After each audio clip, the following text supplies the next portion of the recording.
Hi everyone, my name is Natalie of the Alternative Belgium History Channel, and today I want to take you on a little walk through the battlefield of the Battle of Waterloo and what is still there to see today of the actual battle.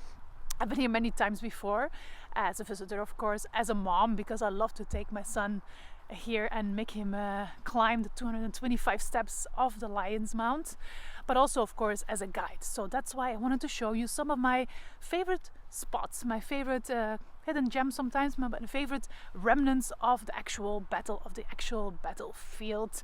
Of course, you can imagine that in 200 years time a lot has disappeared, most has disappeared, unfortunately, but there's still plenty of remnants, there's still plenty to see here if you know a little bit where to look. But first of all, where exactly are we? We're in Braine-l'Alleud, French-speaking Belgium, 20 kilometers only south of Brussels, but we're not in Waterloo because, common misconception, the Battle of Waterloo did not take place in Waterloo, but in Braine-l'Alleud and Lasne. So why the Battle of Waterloo? Why was it named like that? It's because victors, the winners of a battle, usually decide on the name. In this case, Wellington, his headquarters were in Waterloo, so it became the Battle of Waterloo. However, the Prussians, the Germans, the other part of the winning side, they actually still refer to this battle as the Battle of La Belle Alliance, which makes much more sense because La Belle Alliance farm was actually located on the battlefield. It's where the two winners, the two victors, Blücher and Wellington, met at the end of the battle. You can kind of consider it as the official end of the battle. Without a doubt, the most famous landmark of nowadays of the battlefields is, and you can see him behind me up there, the Lion's Mount, the Lion of Waterloo, La Butte de Lion. It's a large cast iron lion on top of a huge man-made hill, about 40 meters, 140 feet high. The hill was built with earth from all over the battlefield. Now for the lower half they used horses, but for the upper half the earth was carried up by women with whisker baskets. These women were used to doing similar work in mines, but I would say still very, very impressive, because you will see I will have issues getting up the 225 steps carrying basically nothing. Now this hill was built in the middle of the battlefields, now more precisely on the location where the Prince of Orange, William II, was injured and knocked off his horse. So no, the lion is not a symbol for the British, whom history of course remembers as the main victors, but of the Dutch royal family of Orange. Why? William II's father was king of the Netherlands, but after the battle he also became the king of this area of Belgium in 1815. Hence, of course, it was not very hard to get the permission to build this huge man-made hill with his symbol, the lion, all the way up there. Not everybody was happy about that, of course. In particular, the Duke of Wellington, Victor Hugo, claimed that the Duke of Wellington complained that they had altered his battlefield. This is not confirmed, this is just Victor Hugo who claimed this. You can imagine from up that hill we will have a beautiful view of the battlefield area, but we do have to get up these 225 steps. But I promise you, it is worth it. And otherwise you can just enjoy the video and not go up there when you get here. Let's go. You can just give it as an excuse that you have to take a break because the view is so beautiful. Midway the steps. What do we see there? We see Haye Sainte. Unfortunately it's in private hands right now, so you cannot actually visit the place, but it's still in a very authentic state. So we'll see it from up there as well, but at least it gives me a good excuse to catch my breath. And there we have him, the Lion of Waterloo. 225 steps up, definitely worth it. Peaceful, very peaceful landscape. You can just not imagine the the thousands of dead in 1815. Yes, I made it all the way up here. Here, of course, we can see the underground museum, the panorama building. And it's actually, this is the location where of the British lines, the British troops were waiting here, or the Allied troops I should say. This is where the Allied battalions were in square formation waiting for the French cavalry attacks. So you can kind of notice it on the video, not as much, but it's a slope, it's kind of ridge, and it's on the reverse ridge that the squares were waiting, hidden away from sight of the French. In the back there is the Mont Saint-Jean, behind the lines. During the battle there was the English hospital, so where the injured of the Allied forces were brought. And back further away in that direction is where Brussels is, so the injured were taken there, or even people trying to escape, or soldiers trying to escape the fighting as well. Mont Saint-Jean. So most of the fighting actually took place on this location.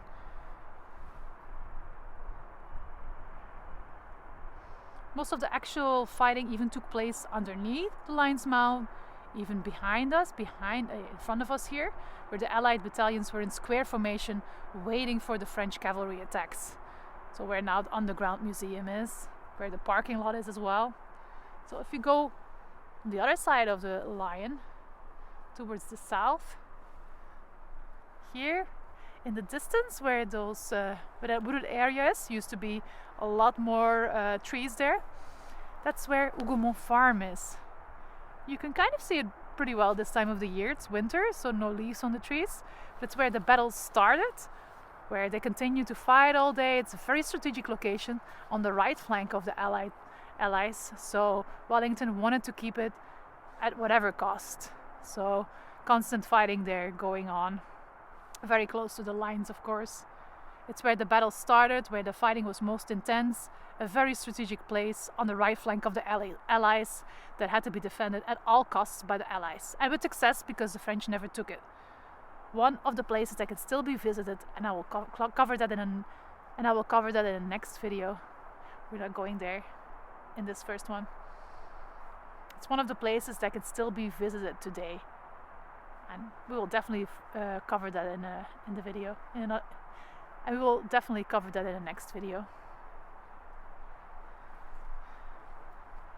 So now continue a little bit towards the south, towards the French lines, where the French troops were. It's a very sunny day. Now there in the distance we can see La Belle Alliance. That's where basically the location where Napoleon was most of the time, from a distance observing. You can see it's also a ridge, and it's most of the movement of the troops, the battlefield movement, were in this valley in front of us. So you can see the landscape looks quite flat. It's just a little bit, some slight hills, not even slight ridges. But that made a world of difference. You could hide your troops, as Wellington did so well. There you go, La Belle Alliance. And it's also in that direction, a bit further, that Plancenoit, where the Prussians, the little town that was attacked, where the French were, and where the Prussians attacked first, where there was a heavy battle within a battle, like kind of as well, but in the late afternoon. That's even more in that direction. So you can imagine that Napoleon felt like he was going to be surrounded. So here we're looking south towards where the French were positioned on the ridge, about half away from here, about half a mile away. You can see La Belle Alliance. I'll zoom in. That's more or less a location where Napoleon was most of the time, and it's also where Blücher and Wellington met at the end of the battle. So Wellington, of course, coming from this direction, and Blücher from behind La Belle Alliance, where Plancenoit, a little village, is, where the French were, and that was attacked by the Prussians successfully after a heavy battle in the late afternoon. So they met there in La Belle Alliance. So if we continue a little round or a little walk around, then we see here also a very strategic and important place during the battle, and you can see how close it is to where the British troops were waiting for the French. That's Haye Sainte. So another one of the farms, so at Hougoumont farm, on the right flank, and this was the central farm, Haye Sainte. Heavy fighting also took place there. It was only taken at the end of the battle, towards the end of the battle. They say if it would have been taken earlier that day, that the French could have won, that the outcome of the battle could have been different. So Haye Sainte is in private hands, so unfortunately we cannot visit inside, we cannot even see it properly from close by, because there's a big road just next to it, but it's in a very authentic state. It still looks basically how it would have looked like at the start of the battle, at least, Haye Sainte.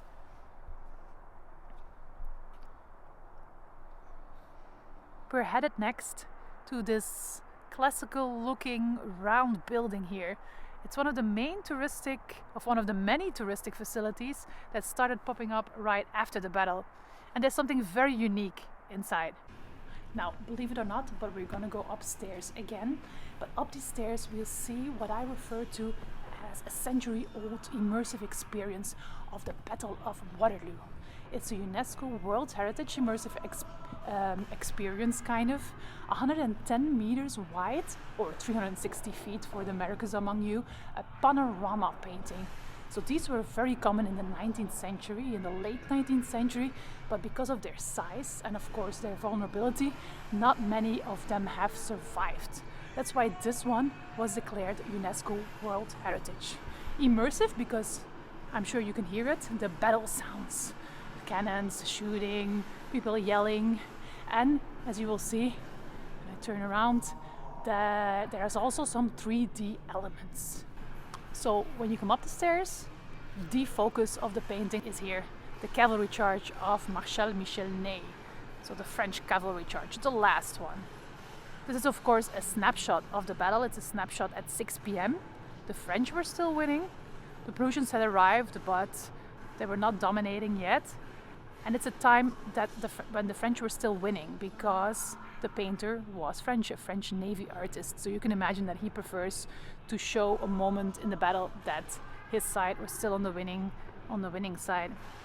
You can see there in the back, burning building, that is Hougoumont farm, where I mentioned it before, where the fighting started, where the fighting went on all day. A lot of people fell, never taken by the French. We go a little bit this way and we see some other interesting elements that we saw from on top of the Lion's Mound as well. Way in the background there we see a white building. That is La Belle Alliance.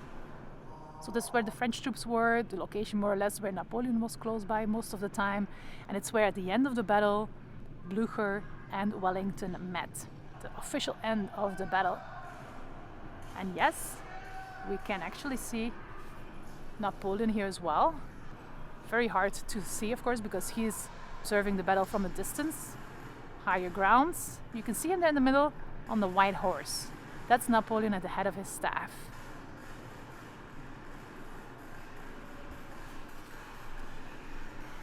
If we continue this way, we can see here another farm, the second one. We have Hougoumont farm, and here is Haye Sainte. Central on the lines, close to British troops, British lines. So a very strategic location that was at this time of the battle taken by the French. You can see it's burning.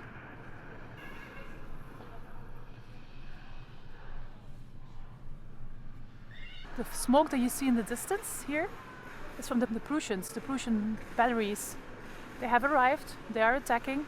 They're not dominating yet, but they will really make a difference in this battle. You can see it's a sunny day, so unfortunately sunlight also enters the panorama painting. There you can see also in between the smoke another farm, another building. That is Mont Saint-Jean, the English hospital, where the wounded, the injured were treated, and then they were taken in that direction further away towards Brussels as well. You can see the counterattack of the Dutch.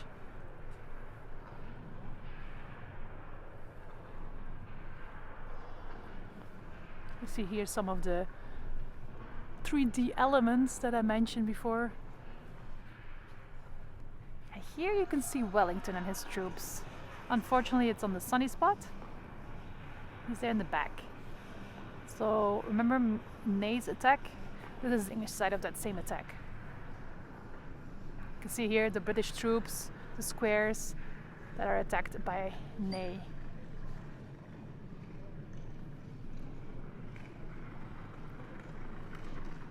And that leads us back to Hougoumont farm there and the cavalry charge by the French. It seems that this whole video is about me doing stairs, but here we go again. Just a few steps this time, luckily. My legs will start to shake otherwise. Almost there. And we're here at another viewpoint. A really interesting panorama as well. This was the observation platform, or the location where Napoleon was observing the battle, especially from 4 p.m. onwards. As you can see, it's a little bit hidden away. You can hear there's a busy road next to me. It's the road that heads to the village square of Plancenoit. And it's the road that, if you come from the Lion's Mount, you turn left at La Belle Alliance, and that's the road heading to Plancenoit. A little bit further, like just 100 meters or even less on the right hand side, you have this beautiful platform. The viewpoint of the emperor himself, close to La Belle Alliance.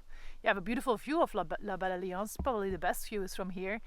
It's where, before the battle, Napoleon inspected his troops. He remained close by the entire battle.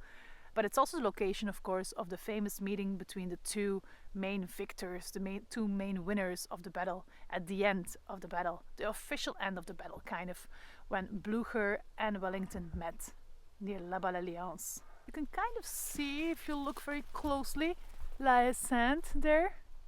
So that would be central on the front line, on the battlefield.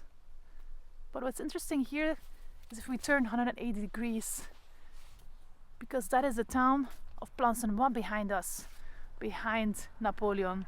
That is where the Prussians started attacking in the late afternoon and in the evening. It's another battle within a battle. They fought very hard. Chances turned also a few times. But you can imagine how, when Napoleon was here, how he felt the pressure from the back to win or to decide the battle in the front. This was part 1 of our little tour of the Waterloo battlefields. I hope you enjoyed it and feel inspired to come and see this place in person.